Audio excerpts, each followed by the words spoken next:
अथ पारायण पूजन विधिः। अब हम दोनों हाथ जोड़कर मंगलाचरण करते हैं। मंगलम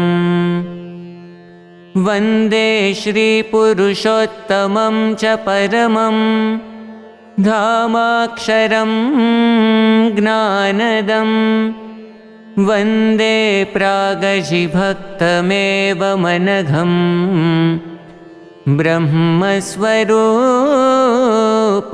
मुदा वंदे यज्ञपुरुषदासचरणं श्रीयोगिराजं तथा वंदे श्रीप्रमुखं महन्तगुणिनं मोक्षाय भक्त्या सदा। शांतिपाठः। सदा सर्वत्र सर्व प्रकार से शांति हो, उसके लिए दोनों हाथ जोड़कर अक्षर पुरुषोत्तम महाराज से प्रार्थना करते हैं। दिव्यां शांतिं परां शांतिं शांतिं हि शाश्वतीं ध्रुवां तनोतु सहजानन्दः सर्वत्र सर्वथा सदा। हरिः ओम। द्यौः शान्तिरन्तरिक्षगुं शान्तिः पृथिवी शान्तिरापः शान्तिरोषधयः शान्तिः वनस्पतयः शान्तिर्विश्वे देवाः शान्तिर्ब्रह्म शान्तिः सर्वगुं शान्तिः शान्तिरेव शान्तिः साम शान्तिरेधि। जतो यतः समीहसे ततो नो अभयं कुरु शन्नः कुरु प्रजाभ्यो भयन्नः पशुभ्यः विश्वानि देव सवितर्दुरिता निपरासुव झद्भद्रन्तन्न आसुव। ॐ शान्तिः शान्तिः शान्तिः। सुशान्तिर्भवतु सर्वारिष्टशान्तिर्भवतु। प्रधान संकल्पः। अब हम पारायण पूजन विधि का मुख्य संकल्प करने जा रहे हैं। आप सभी यजमान से निवेदन है, अपने दाएं हाथ में जल रखें। नमः परमात्मने श्री स्वामिनारायण परब्रह्म पुरुषोत्तमाय तत्सत्। अद्य ब्रह्मणो द्वितीये परार्धे श्री श्वेतवाराह कल्पे सप्तमे वैवस्वतमन्वन्तरे अष्टाविंशतितमे कलियुगे कलिप्रथमचरणे मासोत्तमे मासे शुभपुण्यतिथौ सर्वेषु ग्रहेषु यथा यथं राशिस्थानस्थितेषु सत्सु भक्तानां नामानि दीयन्ते। सांगं सपरिवारं तत्तन्नगरवास्तव्यानां तत्तन्नाम्नां भक्तानां। सभी यजमान हरिभक्तों से प्रार्थना, अपना अपना नाम बोलें। अत्र उपस्थितानाम् अनुपस्थितानां च सर्वेषां सत्संगिनां साधूनां पार्षदानां साधकानां समस्तगुणातीतमण्डलभक्तानां। अब मैं जिस प्रकार उच्चारण करूं, उसी प्रकार आप सब यजमान हरिभक्त भी उच्चारण करेंगे।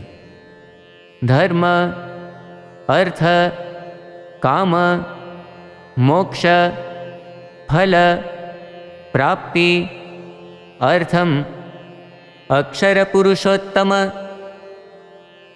सिद्धांत साक्षात्कार अर्थम अक्षर रूपता प्राप्ति पूर्वक पुरुषोत्तम सहजानंद भक्ति अर्थम दासभाव दिव्य दृष्टि, सुहृद्भाव आदि प्राप्ति अर्थम परब्रह्म श्री स्वामिनारायण गुरुहरि श्री प्रमुख स्वामी महाराज प्रकट गुरुहरि श्री महंत स्वामी महाराज प्रसन्नता प्राप्ति अर्थम सर्व अभिलाष सिद्धि अर्थम यथा ज्ञानेन यथा मिलितोपचार द्रव्यैः चातुर्मासे त्रिदिनावधिकपारायण निमित्ते अक्षर पुरुषोत्तम महाराज पूजन पूर्वकं ग्रंथ पूजनाख्यं कर्म अहं करिष्ये। जल नीचे छोड़ दीजिए। स्वस्ति वाचनम। अब हम अपने अपने घरों में पीठिका पर स्थापित अक्षर पुरुषोत्तम महाराज एवं गुरु परंपरा की मूर्तियों का तथा ग्रंथ का कुमकुम और अक्षत से पूजन करेंगे। पश्चात परिवार के सदस्य एक दूसरे के भाल में भी टीका लगाएंगे।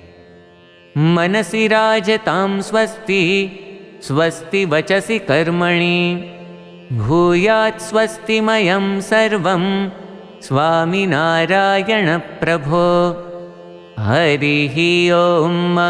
स्वस्ति न इंद्रो वृद्धश्रवाः स्वस्ति नः पूषा विश्ववेदाः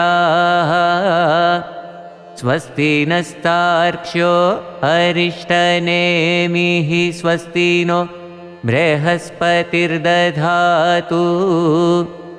भद्रं कर्णेभिः शृणुयाम देवा भद्रं पश्येमाक्षभिर्यजत्राः स्थिरैरङ्गैस्तुष्टुवागुंसस्तनु भिर्व्यशेमहि देवहितं जदायुः। श्री स्वामिनारायण भगवान की जय। अब हम वक्ता संत से निवेदन करते हैं कि हम सबको पारायण का लाभ प्रदान करें। श्रीमत्सद्गुणशालिनं चिदचिदि व्याप्तं च दिव्याकृतिं जीवेशाक्षरमुक्तकोटिसुखदं नैकावताराधिपं ज्ञेयं श्रीपुरुषोत्तमं मुनिवरैर्वेदादिकीर्त्यं विभुं तं मूलाक्षरयुक्तमेव सहजा नंदं च वंदे सदा। श्री स्वामिनारायण भगवान की जय। अक्षर पुरुषोत्तम महाराज की जय। गुणातीतानंद स्वामी महाराज की जय। भगत जी महाराज की जय। शास्त्री जी महाराज की जय। योगी जी महाराज की जय। प्रमुख स्वामी महाराज की जय। महंत स्वामी महाराज की जय। प्रमुख स्वामी महाराज शताब्दी महोत्सव की जय। ब्रह्म स्वरूप श्री प्रमुख स्वामी महाराज के शताब्दी महोत्सव के उपलक्ष्य में आज इस साल जब उनका शताब्दी वर्ष उनका मनाया जा रहा है, तब इस श्रावण मास में सद्गुण सागर प्रमुख स्वामी महाराज इस विषयक पारायण का प्रारंभ कल से हुआ है। पारायण के प्रथम दिन में हमने प्रेरणा मूर्ति प्रमुख स्वामी महाराज के बारे में सुना। स्वामी जी के जीवन और कार्य पर इस पारायण का आयोजन क्यों हुआ है, उसका प्रयोजन हमने सुना कि प्रमुख स्वामी महाराज का जीवन सभी के लिए ऐसा प्रेरणा रूप था कि उनके जीवन और कार्य को जितने हम जानते जाए उतना हमारा जीवन विशेष सुखमय, शांतिमय और सफल बन सकता है। प्रमुख स्वामी महाराज दिनांक 26 जनवरी 1987 के दिन मुंबई में विराजमान थे और इस दिन की शाम को भारत के विख्यात खगोल विज्ञानी श्री जे रावल स्वामी जी को मिलने के लिए, उनके दर्शन के लिए आए थे। तब जो बातचीत हुई उसमें इस वैज्ञानिक ने बताया था कि स्वामी जी, आपके बारे में जो भी कुछ प्रकाशित होता है, जहाँ भी प्रकाशित होता है, उसको मैं नियमित रूप से पढ़ता हूँ और आप क्या कहना चाहते हैं उसको समझने की कोशिश करता हूँ। तो एक ऐसे बड़े वैज्ञानिक, उनको भी लगता था कि स्वामी जी जो बोलते हैं और स्वामी जी जो जीवन जीते हैं उसके मुताबिक यदि हम चले तो हमारे जीवन में काफ़ी प्रगति हो सकती है। एक बार प्रमुख स्वामी महाराज 5 सितंबर 1989 के दिन दक्षिण गुजरात में आए, हमारी संस्था के मंदिर सांकरी में विराजमान थे। उस वक्त स्वामी जी के दर्शन हेतु दक्षिण गुजरात के एक प्रभावी प्रख्यात समाज सेवक श्री वल्लभ भाई पधारे थे। उन्होंने भी स्वामी जी के साथ बातचीत करते हुए ऐसा कहा कि स्वामी श्री, आपको मैं सरदार पटेल की तरह देखता हूँ, क्योंकि आपका मनोबल बहुत ही मजबूत है और आपकी आयोजन शक्ति वह भी बहुत ही अच्छी है। आप जो भी निर्णय लेते हैं उसमें फिर कभी भी तब्दीली नहीं होती है और आपके जीवन का मैं व्यवस्थित अभ्यास करता हूँ। तो समाज सेवा का क्षेत्र हो या विज्ञान का क्षेत्र हो, लेकिन सभी को प्रमुख स्वामी महाराज का जीवन प्रेरणा रूप सोर्स ऑफ इंस्पिरेशन जैसा लगता था। बैंकिंग क्षेत्र के एक नामांकित अग्रणी श्री कामत साहब ने एक बार संतों से हुई उनकी मुलाकात में कहा था कि प्रमुख स्वामी महाराज ने राजस्थान के मकराना में रहकर मंदिरों के पत्थर के लिए जो परिश्रम उठाया था और अनेक कठिनाइयों को उन्होंने उस वक्त जो पार किया था, तो उनका यह जो प्रसंग है उसको मैंने मेरे जीवन में एक सिद्धांत के रूप में अपनाया है और मुश्किलों में से किस प्रकार से हमें पार उतरना चाहिए उसकी प्रेरणा उसमें से मिलती है। तो कोई भी क्षेत्र की व्यक्ति हो, लेकिन प्रमुख स्वामी महाराज का जीवन हर एक के लिए एक प्रेरणादायी था। जैसे सूर्य सभी के लिए स्फूर्तिदायक होता है, उसी प्रकार स्वामी जी थे। तो उनके लिए जो ये सद्गुण सागर उपमा लिखी गई है वो बिल्कुल योग्य है, क्योंकि वे ऐसे सद्गुण के सागर थे। उनके सद्गुणों की एक विशेषता यह थी कि स्वामी जी के जीवन में जो भी सद्गुण दिखाई पड़ते थे वे सभी सद्गुण स्वाभाविक थे। साधना करके अर्जित किए हुए उनके सद्गुण नहीं थे, किंतु अनादि सिद्ध सहज सिद्ध उनके सद्गुण थे। जैसे गन्ने में मिठास कब आई, उसका जवाब क्या है? तो पहले से ही वो मिठास युक्त है। शक्कर में मिठास कब आई? तो शक्कर सब जब बनी तब से ही वो मिठास युक्त है। सूर्य में उजाला कब आया?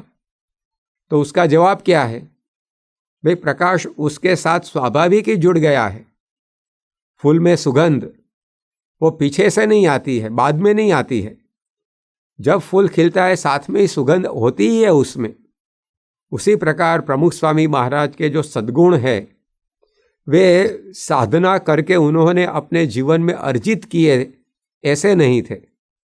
वे जन्मजात सद्गुण थे, वे अनादि सिद्ध सद्गुण थे। और दूसरी बात, प्रमुख स्वामी महाराज के सद्गुण सागर में सदा के लिए भरती ही रहती थी, कभी भी उसमें ओट खोट की बात नहीं थी। तो ऐसे उनके सद्गुण सागर में एक प्रज्वलित, एक ज्वलंत रत्न समान एक सद्गुण था, वो उनका अमानित्व, अहम शून्यता, उनकी नम्रता। प्रमुख स्वामी महाराज के जीवन में यह बात बहुत ही सहज रूप से दिखाई पड़ती थी। वैसे भगवद गीता में ऐसा कहा गया है, 18 अध्याय के 48वें श्लोक में कृष्ण भगवान कहते हैं, सर्वारंभा ही दोषेण धूमेनाग्नि रिवावृता। जैसे अग्नि के आसपास धुआं रहता है, उसी प्रकार मनुष्य का जो भी कार्य है, जो भी कर्म है, उसमें कुछ न कुछ दोष प्रविष्ट हो जाते हैं। सर्वारंभा ही दोषेण धूमेनाग्नि रिवावृता। तो मनुष्य के कर्मों को बहुत कुछ परिबल दूषित करते रहते हैं। उसमें मान रूप दोष वो ऐसा है कि वे मनुष्य के जीवन को, उसके कर्म को बहुत रूप से दूषित करता रहता है। तुलसीदास जी ने ठीक ही कहा है, कनक तज्यो कामिनी तज्यो, तज्यो धातु को संग, तुलसी लघु भोजन करी जीवे मान के रंग।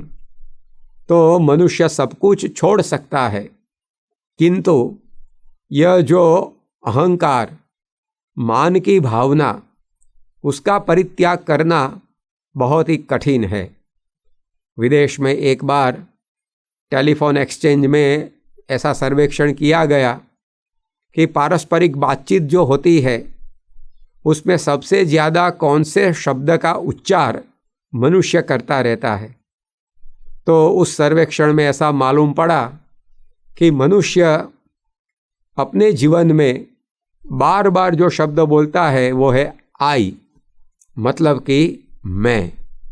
तो यह जो अहंकार की भावना है उसकी वाणी में भी प्रतिबिंबित होती रहती है।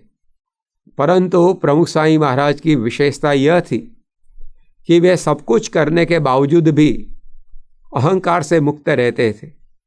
दिनांक 9 सितंबर 1985 के दिन गुजरात के बड़ौदा शहर में गांधी नगर गृह में प्रमुख स्वामी महाराज का एक सत्कार समारोह उसका आयोजन हुआ था और नगर के श्रेष्ठियों ने ही इस समारंभ का आयोजन किया था।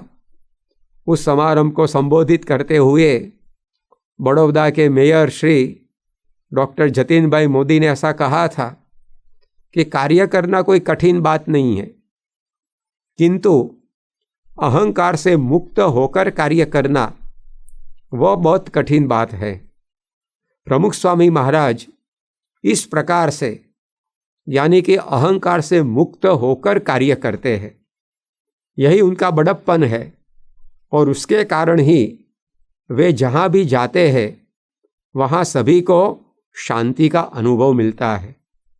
प्रमुख स्वामी महाराज के जीवन में ऐसे अनगिनत प्रसंग हमें मिलते हैं कि स्वामी जी के दर्शन से, स्वामी जी की वाणी के श्रवण से, स्वामी जी के स्पर्श से, स्वामी जी के कार्य मंदिर में उत्सव में आने से, स्वामी जी के संत हरिभक्तों के प्रसंग में आने से लोगों को शांति का अनुभव होता था। सन 1984 में प्रमुख स्वामी महाराज अमेरिका के न्यूयॉर्क शहर में विराजमान थे और वहाँ 2 जुलाई के दिन एक अमेरिकन व्यक्ति माइकल डून्स स्वामी जी को मिलने के लिए आए थे। उन्होंने स्वामी जी से हुई उनकी मुलाकात की अनुभूति व्यक्त करते हुए बाद में कहा था ये प्रमुख स्वामी महाराज को मिलते ही मुझे जो अनंत शांति का अनुभव हुआ है वो आज तक नहीं बना था। स्वामी जी सन 1988 में वेस्ट इंडीज़ पधारे थे और वहाँ पार्लियामेंट हाउस में जब स्वामी जी की पधरावनी हुई तब वहाँ के उप प्रमुख श्री लियोनार्ड ब्रेडशो से उनकी मुलाकात हुई थी।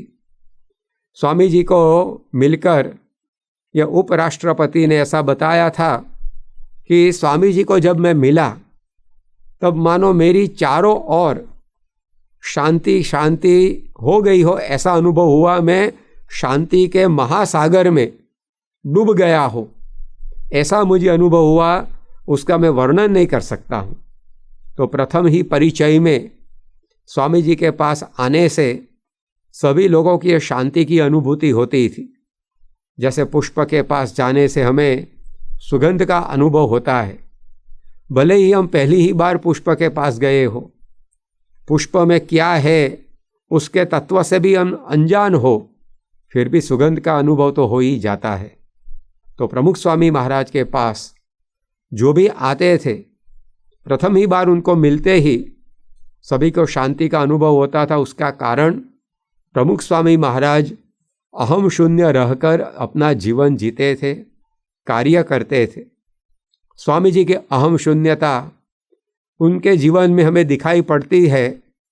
वे छोटी सी छोटी सेवा में जिस सहज भाव से जुड़ जाते थे। वैसे तो वे संस्था के प्रमुख थे, लाखों के गुरु थे, एक विश्वमान्य विभूति थे, फिर भी उनके जीवन में ऐसे कई प्रसंग बने हैं जिसमें प्रमुख स्वामी महाराज ने छोटी सी छोटी सेवा में जुड़कर वो सेवा को संपन्न किया हो। दिनांक 21 मई 1950 में जब प्रमुख स्वामी महाराज को इस BAPS संस्था के प्रमुख पद पर उनके गुरु ब्रह्मस्वरूप श्री शास्त्री जी महाराज ने नियुक्त किया, तब अहमदाबाद में यह प्रमुख वर्णिका समारंभ हुआ था और यह समारंभ पूर्ण होने के बाद वहाँ जो आमंत्रित थे उन सभी का भोजन भी रखा गया था। करीब 100 जितने व्यक्ति वहाँ बुलाए गए थे और उन लोगों ने सभा के बाद भोजन संपन्न किया। जब भोजन पूर्ण हुआ तब उनके जो जूठे बर्तन थे, जो रसोई के बर्तन थे, सब ऐसे ही ऐसे पड़े थे। तो उस बर्तन को साफ करने का कार्य, स्वच्छ करने का कार्य किसने किया? वो नवनियुक्त प्रमुख श्री स्वामी जी ने किया था। ये कितनी आश्चर्यजनक बात है। दुनिया में ऐसे कितने प्रसंग बने होंगे कि जिसमें ऐसा एक उच्च पद संभालने के बाद 3 ही घंटे भी न बीते हो और वो पदाधिकारी ने ये बर्तन साफ करने का कार्य किया हो। तो स्वामी जी ये कर सके क्योंकि उनके जीवन में अहम शून्यता थी। तुलसीदास जी ने लिखा है, नहीं कहूँ जन्मा अस जग माही, प्रभुता पाई जाही मद नाही। इस दुनिया में ऐसा कोई प्रकट नहीं हुआ है जिसके पास पद हो, अधिकार हो और फिर भी पद का मद न हो। पद के मद से मुक्त होना, वो गुरुत्वाकर्षण के बल से मुक्त होना जितना कठिन काम है, लेकिन स्वामी जी के जीवन में श्वासोच्छ्वास की तरह ये अहम शून्यता बस रही थी, बह रही थी। उसको लाखों लोगों ने देखा है। तो अपने प्रमुख पद संभालने के दिन ही मानो उनकी प्रमुख की कारकिर्दगी, उसका प्रारंभ ही ये बर्तन साफ करने की सेवा से हुआ। ये कैसे सर्वेंट लीडर थे, उससे पता चलता है कि वे ऐसे अहम शून्य व्यक्ति थे, विभूति थे। इतना ही नहीं, ये कोई प्रासंगिक बात नहीं थी उनके जीवन में।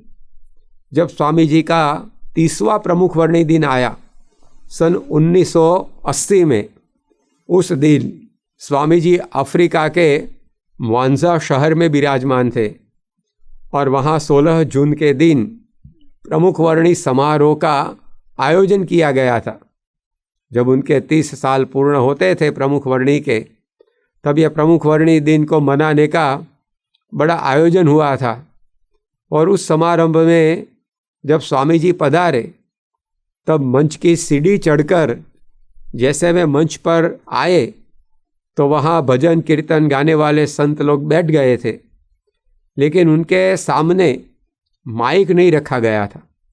स्वामी जी ने यह देखा, वो जो माइक सिस्टम संभालने वाले स्वयंसेवक थे, ये सब माइक जहाँ जहाँ उनको रखना था वहाँ रख रहे थे, लेकिन जो मुख्य गायक संत थे उनके आगे ये माइक नहीं रखा गया था। तो स्वामी जी सीढ़ी चढ़कर अपने सभासन पर बैठने के लिए जाते थे, बीच में ये संत लोग बैठे थे। तो स्वामी जी ने रास्ते में वो जो गायक संत थे उनके आगे स्वयं माइक रख दिया। अब जिनके इस प्रकार से सम्मान के लिए ये समारंभ आयोजन हुआ था, लेकिन उसमें स्वामी जी ने ऐसी छोटी सेवा भी कर दी।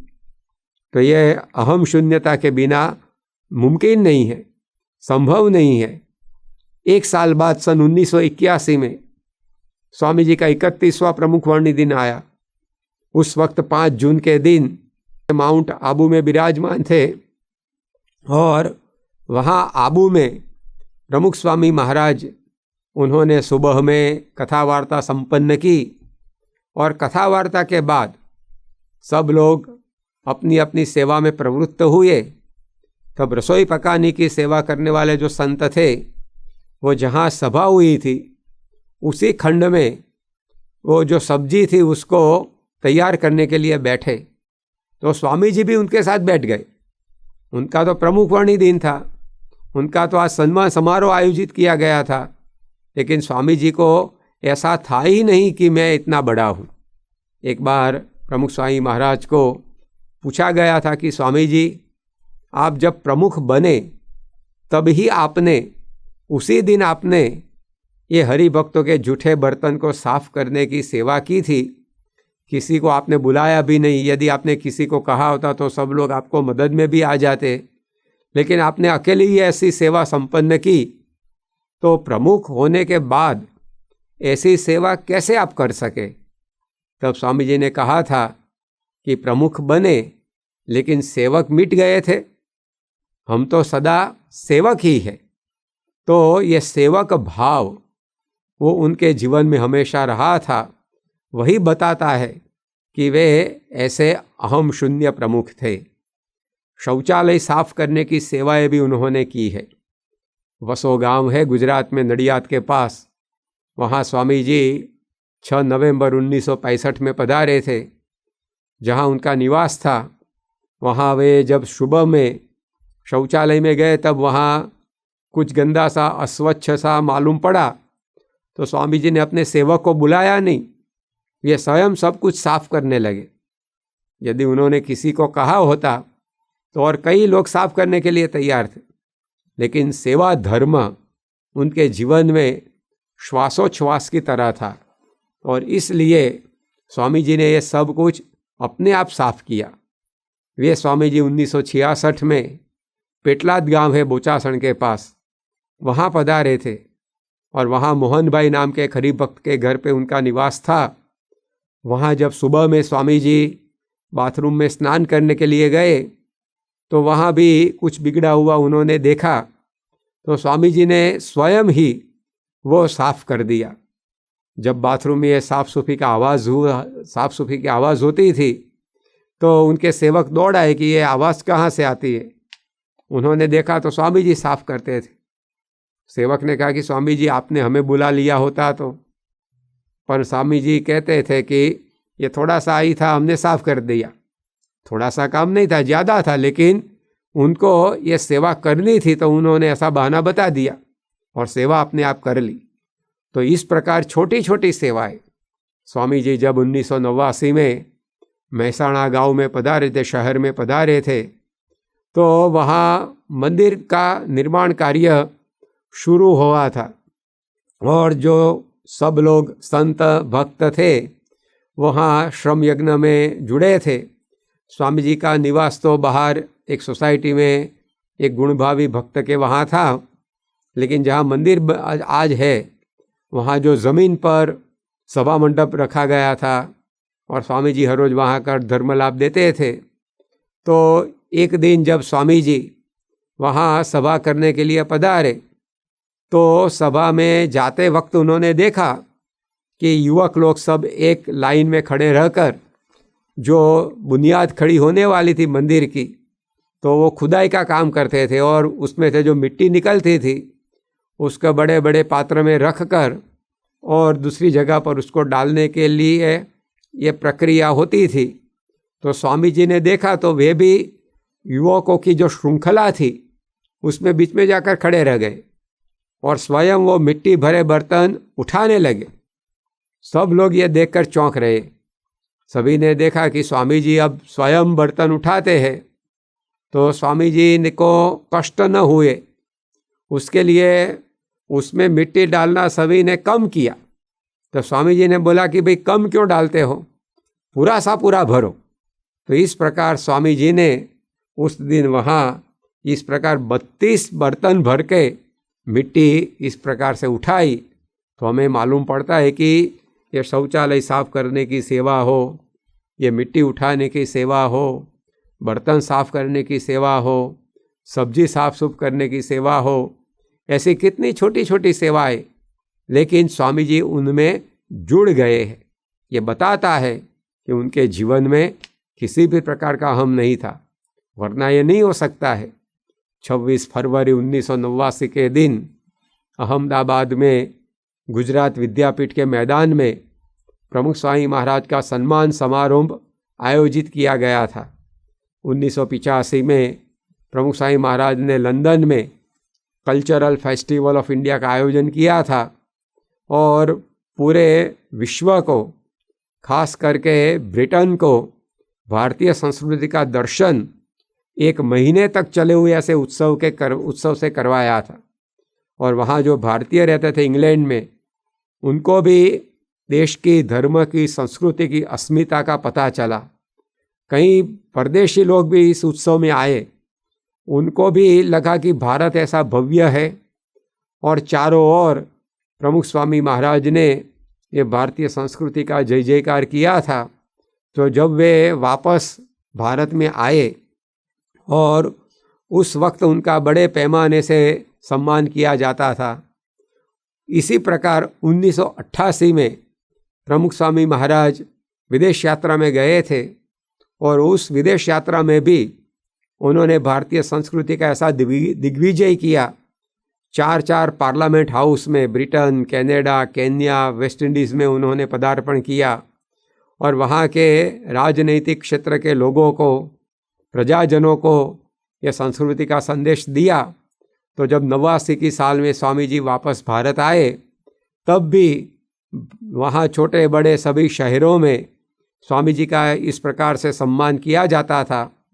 उसी क्रम में अहमदाबाद में शैक्षणिक, औद्योगिक, सामाजिक, धार्मिक क्षेत्र के 60 अग्रणी लोग एकत्रित हुए थे। उन्होंने एक सत्कार समिति बनाई थी। उसके अध्यक्ष पद पर गुजरात हाई कोर्ट के पूर्व मुख्य न्यायमूर्ति श्री विजय दीवान साहिब की नियुक्ति की थी और इन सभी लोगों ने प्रमुख स्वामी महाराज का बड़ा सम्मान समारोह इस प्रकार यहाँ गुजरात विद्यापीठ के मैदान में आयोजित किया था। और उसमें भारी मात्रा में अहमदाबाद के नगरजनों उपस्थित थे।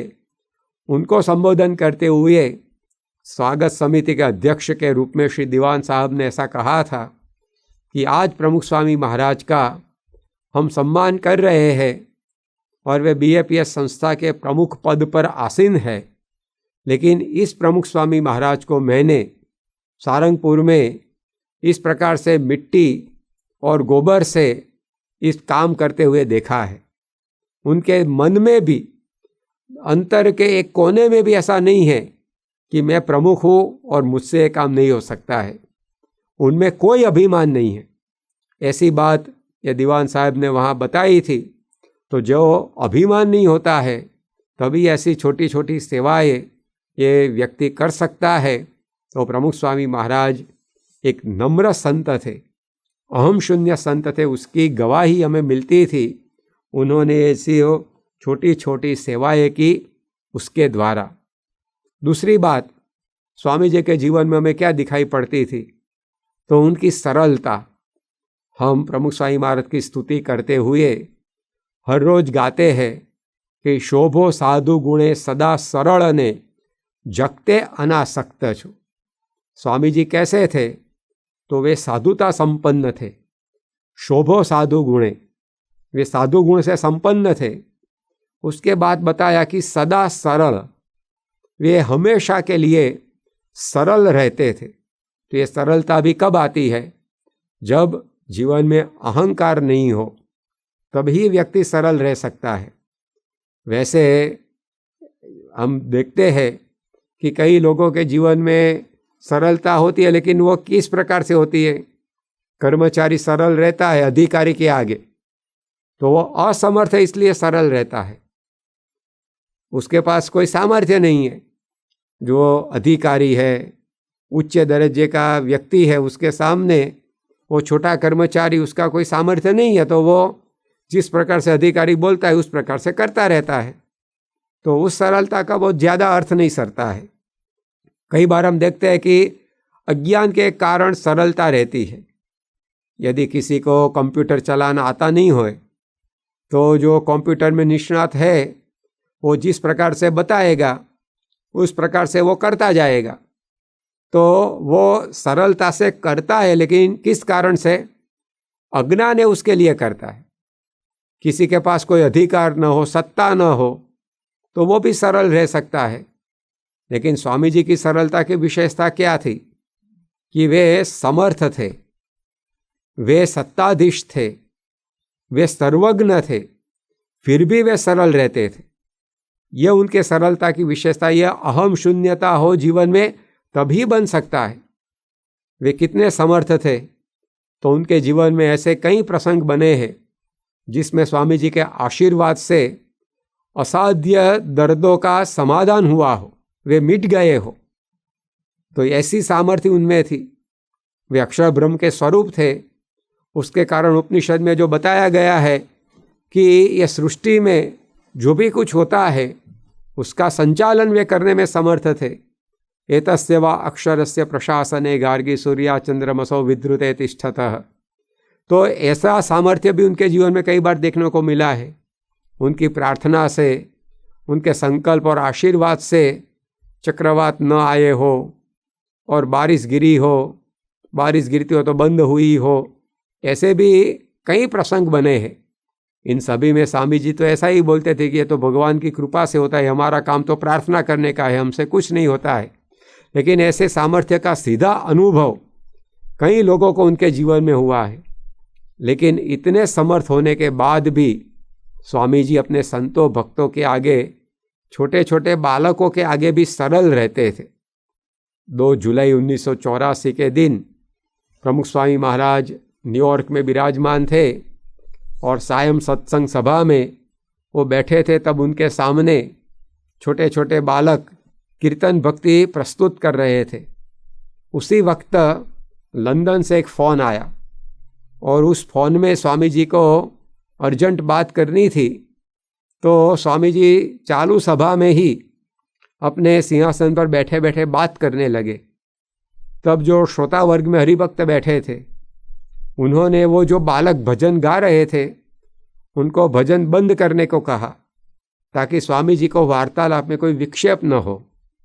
हरिभक्तों की बात सही थी, लेकिन हरिभक्तों ने जो गाना बंद करो ऐसी सूचना इशारे से बालकों को दी, वो स्वामी जी देख गए और स्वामी जी ने बालकों को कहा कि नहीं नहीं, आप कीर्तन गाना शुरू रखो, मैं बाहर जाता हूँ।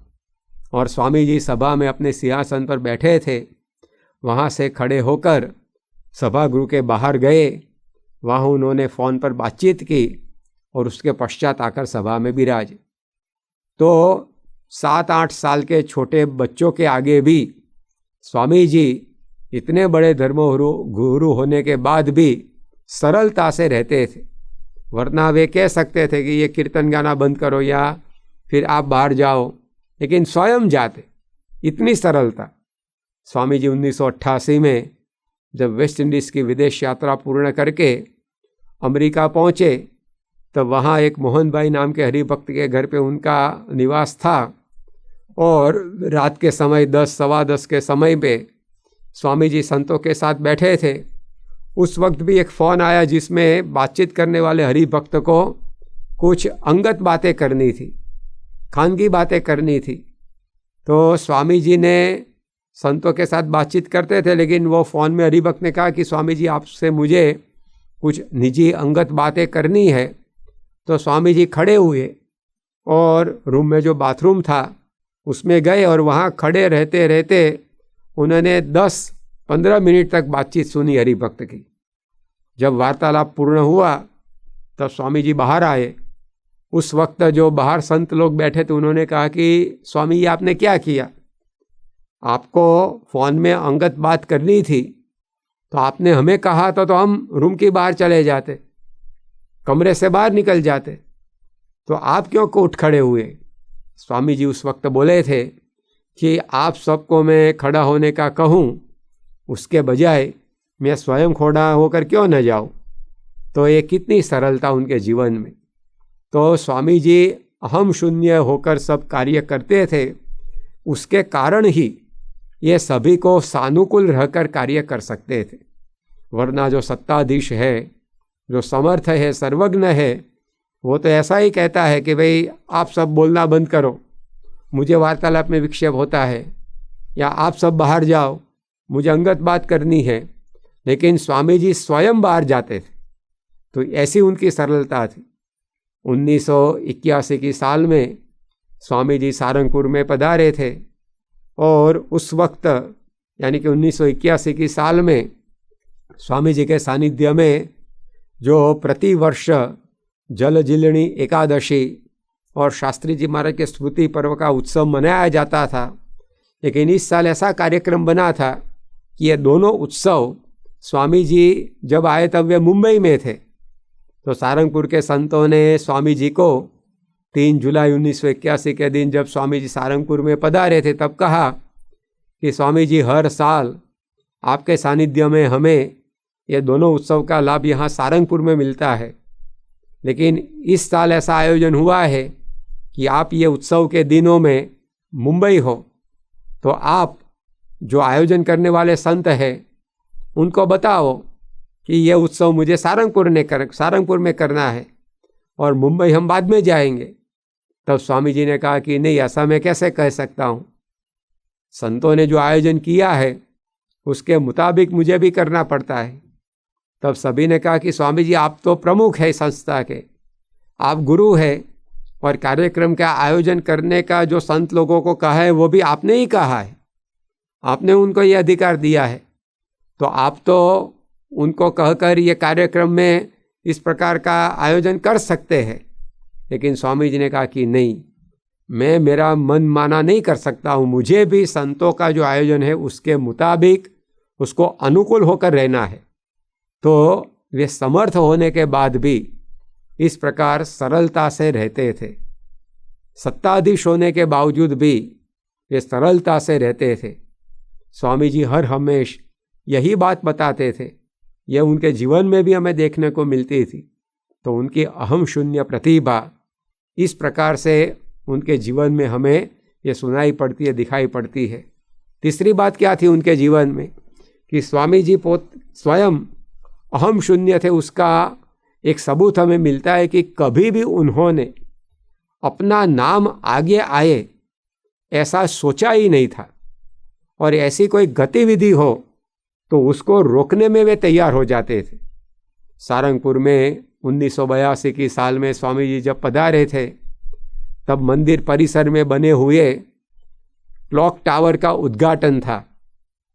ज़मीन से करीब 55 फुट ऊंचा और 5 फीट व्यास का डायल लगाने वाला घड़ी भी वहाँ लगाई गई थी, और ऐसा ये टावर क्लॉक इसका उद्घाटन था। तो उससे पहले सभी संतों ने स्वामी जी के प्रस्ताव रखा था कि स्वामी ये जो टावर बना है तो उसका नाम हम सब ने सोचा है कि प्रमुख स्वामी टावर ऐसा कुछ रखे, आपके नाम से इस टावर को जुड़े।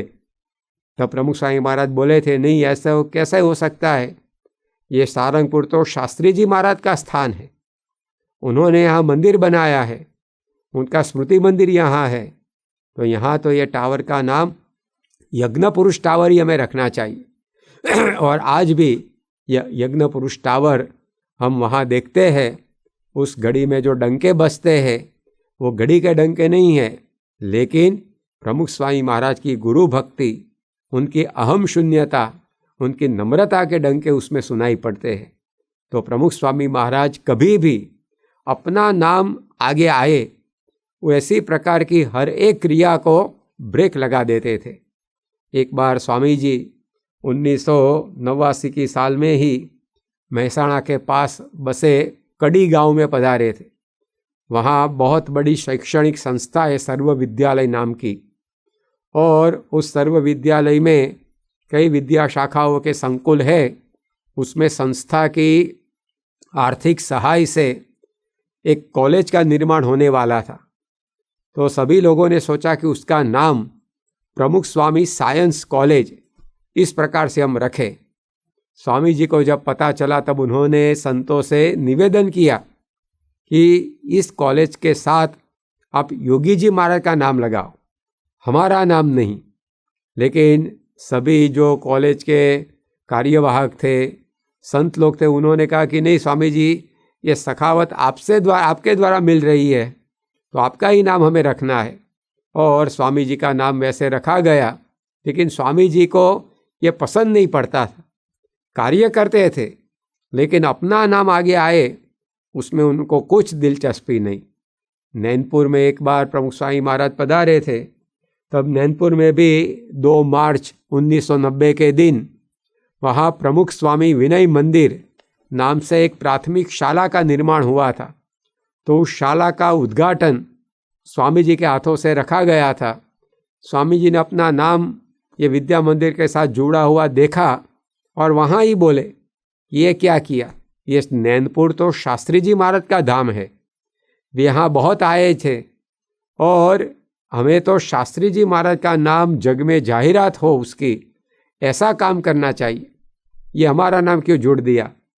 तो जहाँ जहाँ भी ऐसी बातचीत होती थी तब स्वामी जी का मत यही पड़ता था कि गुरु का नाम, भगवान का नाम आगे आए, हम कुछ नहीं करते हैं। तो प्रमुख स्वामी महाराज के जीवन में प्रतिपल ऐसा सेवक भाव ये हमें दिखाई पड़ता था। उनके जीवन में ऐसी अहम शून्यता में दिखाई पड़ती थी। एक बार दिल्ली के अक्षरधाम के विषय लेकर एक पत्रकार ने अखबार में बहुत ही अच्छा लेख लिखा था और उसमें अक्षरधाम की विशेषताओं का बहुत अच्छी ढंग से वहाँ बयान किया था। तो सब जब प्रमुख स्वामी महाराज के आगे ये लेख पढ़ा गया तब जो सुनने वाले थे वे भी बहुत प्रसन्न हुए कि अक्षरधाम की सभी विशेषताओं इसमें उन्होंने रख दी है। तो स्वामी जी को भी सभी लोगों ने कहा कि ये जो लेख जिसने लिखा है उस लेखक को आप आशीर्वाद दो, उसने ऐसी सेवा की है और अक्षरधाम का ऐसा गुणानुवाद किया है। तो स्वामी जी को फ़ोन जोड़कर दिया गया। जब प्रमुख स्वामी महाराज ने फ़ोन में उस लेखक को आशीर्वाद दिए तब उस लेखक ने स्वामी जी से कहा कि स्वामी जी, ये अक्षरधाम का वर्णन तो मैंने किया, लेकिन मुझसे गलती यह रह गई कि उसको बनाने वाले आप हैं ऐसा मैं इस लेख में लिखना भूल गया हूँ, तो उसके लिए आप मुझे क्षमा कीजिए, मैं आपकी माफ़ी मांगता हूँ। इस प्रकार से जब उन्होंने अफसोस व्यक्त किया तब प्रमुख स्वामी महाराज बोले कि हमारा नाम आए न आए उससे क्या मतलब है, आपने अक्षरधाम जो भारतीय संस्कृति का ये स्थान है उसका वर्णन किया, उसमें हमारा नाम आ गया। तो उनको अपने नाम की इस प्रकार से कोई फिक्र ही नहीं थी। वो तो जिस प्रकार से अपना नाम आगे आने का बंद हो ऐसे ही इस प्रकार से कार्यवाही में रुकते थे। तो प्रमुख स्वामी महाराज अहम शून्य थे, उसका यह सबूत है। वरना हर एक व्यक्ति को अपना नाम कैसे आगे आए, कैसे प्रसिद्ध हो, ऐसी भावना रहती है, लेकिन प्रमुख स्वामी महाराज के जीवन में अहम ही नहीं था। तो ऐसी भावना भी कैसे होगी। मूलम नास्ति कुतो शाखा, जब मूल होता है, रूट होता है ज़मीन में, तब शाखाएं प्रशाखाएं होती है। मूल ही नहीं होता है तो कैसे शाखा प्रशाखा होगी। तो स्वामी जी के जीवन में अहम ही नहीं था, इसलिए उनके जीवन में ये सब कुछ हमें दिखाई पड़ता था। तो जैसे हम कहते हैं कि कार्य करना कठिन नहीं है, लेकिन अहम मुक्त होकर कार्य करना कठिन है।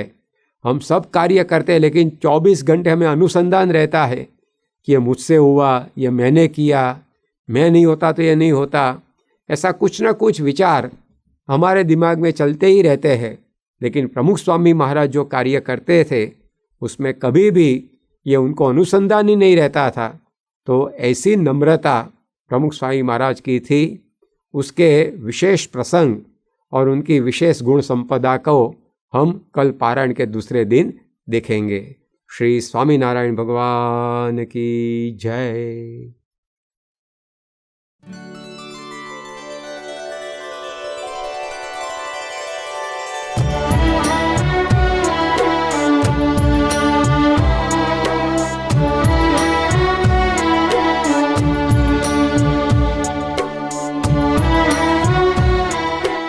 બાપા આજ સાબરકોઠામાં વિચરણમાં પધારવાના હતા એ વખતે મેં સ્વામીને વિનંતી કરી કે બાપા મારા કૂવાનું ખાત વિધિ કરવી છે, તો બાપા એ હા પાડી અને તેઓ મારા ગામમાં પધાર્યા। अति व्यस्त कार्यक्रमों के बीच एक विश्वव्यापी संस्था के प्रमुख साबरकांठा जिले के एक छोटे से गांव किशोरपुरा पधारे, किंतु उस खेत तक तो सड़क भी नहीं जाती थी। लेकिन 62 वर्ष की आयु के इस अटल और कृत निश्चयी गुरु को अपने शिष्य को प्रसन्न करते हुए कौन रोक सकता था भला। स्वामी श्री तुरंत मोटर गाड़ी से बिना किसी हिचकिचाहट बैलगाड़ी में बैठ गए और पहुंच गए खेत तक। सर्दी के मौसम में प्रमुख स्वामी महाराज ने उस खेत में अपने शरीर की परवाह किए बिना पूरे 2 घंटे बिताए। पूजोपचार के साथ साथ कुदाली से 1 फुट गहरा गड्ढा करके खात मूर्त संपन्न किया। भविष्य में जिन कर कमलों से अक्षरधाम जैसे विश्व प्रसिद्ध स्मारकों में मूर्ति प्रतिष्ठा संपन्न होने वाली थी, उन्हीं हाथों से आज एक किसान के कुएं का खात मूर्त हुआ। और किसे पता था कि ऐसे तनावपूर्ण विचरण से उन्हें बराबर 18 दिनों के बाद 5 फरवरी 1983 के दिन हृदय का दौरा पड़ने वाला था। प्रमुख स्वामी महाराज के लिए कोई भी काम छोटा नहीं था, कोई व्यक्ति भी छोटा नहीं था। वे सही अर्थ में थे संत परम हितकारी, जगत माही संत परम उपकारी। प्रमुख स्वामी सुखकारी